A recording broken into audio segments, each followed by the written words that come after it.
Welcome back to Punk Rock Theologian. Without even really intending to, I ended up in kind of a missing the point of Christmas little mini series going on. And this is actually going to continue. I know this is past Christmas, but that's okay because the story we're looking at came after Christmas also. Because today I'm in Matthew 2 with the wise man. Now, I'm not going to go too deep into the story. I already did that earlier in the year when we were going through the book. The chapter Singing It Wrong is all about these guys and a lot of the misconceptions that we have on them. But just let's set the scene here, starting at verse 1. Jesus was born in Bethlehem in Judea during the reign of King Herod. About that time, some wise men from eastern lands arrived in Jerusalem asking, "Where is the newborn king of the Jews? We saw his stars at rose, and we've come to worship him." King Herod was deeply disturbed when he heard this, as was everyone in Jerusalem. Now let's stop there because it's important to note that these guys showed up in Jerusalem. They come to the palace because they're looking for a king. If you have questions about the star, go watch the other video. That's not today's point. What matters is the king was upset about it. He's bothered because they're saying, "Where's the new king?" And he's going, "No, I'm the king." But everyone in Jerusalem was disturbed. So everybody knows what's going on, why these guys are here. This is not happening in secret, okay? It's a big deal. Then we keep reading at verse 4. He, that's Herod, called a meeting of the leading priests and teachers of religious law and asked, "Where's the Messiah supposed to be born?" I like that they asked for a king and he asked for the Messiah. He knew exactly who they were talking about. And the priests answer him, "In Bethlehem in Judea," they said, "for this is what the prophet wrote. And you, O Bethlehem, in the land of Judah, are not least among the ruling cities of Judah, for a ruler will come from you who will be the shepherd of my people Israel." So now we have the priests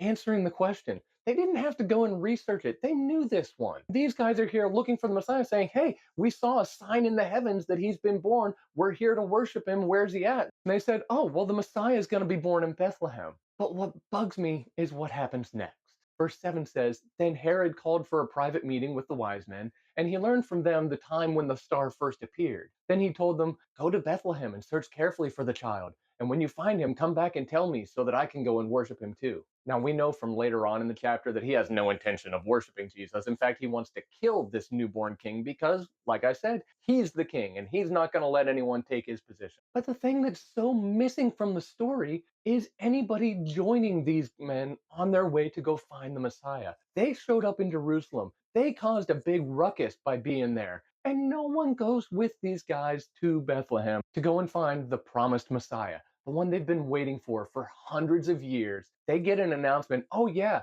he's been born. We're just trying to locate exactly where he is." The thing that's not clear in this is that Bethlehem is only about 6 miles away from Jerusalem. It's an afternoon's walk. It's not like they said, "Oh, he's on the other side of the planet and it would be this great, horrible journey to be able to make it there." And so the normal person couldn't do it. It's 6 miles away. And just like we saw with the shepherds, just like we saw when Jesus was dedicated at the temple, there's no response. People are hearing this news that someone's looking for the Messiah, that the Messiah should be right over there in Bethlehem, and no one comes along to find out. No one goes to see for themselves. I'm frankly surprised Herod didn't send some spy of his own to go along with them to go and find this threat to his kingship. And when you factor in the time it took for these guys to get here, we know that this is a while after Jesus was born, most likely a couple years. That means that there's probably somebody who remembers that night when those shepherds made a ruckus in Bethlehem. That story got around. And then there was that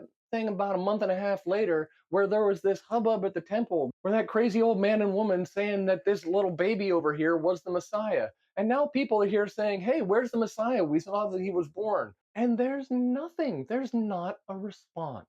God is at work, and people are so oblivious to it. And I think what's happening is the thing that really happens to every one of us. Everyone is in their daily lives. They've got their own stuff going on. And so, yeah, there was this weird thing with these foreigners that showed up talking about the Messiah. And then they were like, "Oh, yeah, over there in 6 miles from here." But everyone's like, "Well, I got work today and I've got stuff to take care of my kids." And so it's, well, an inconvenience to go over and look and see if maybe this thing's happening. And so they kind of just ignore it and go about their business. And I'm afraid that's what we do so much of the time too. God sent angels and prophets and now foreign wise men, all this stuff, signs in the heavens, everything going on to point to the fact that the Messiah is here. His son has been born. Heaven has come to earth. And the thing is, I'm convinced that God still works just as much today as he ever did. And so he's still doing things all around us right now. And I just pray that I'm not that blind,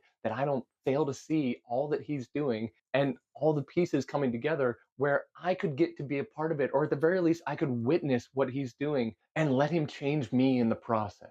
That's my prayer for myself. That's my prayer for you. That's what we need as we're heading into a new year, is to go into it with our eyes open, paying attention to what God is doing all around us, because he's still at work and he wants to include us in it.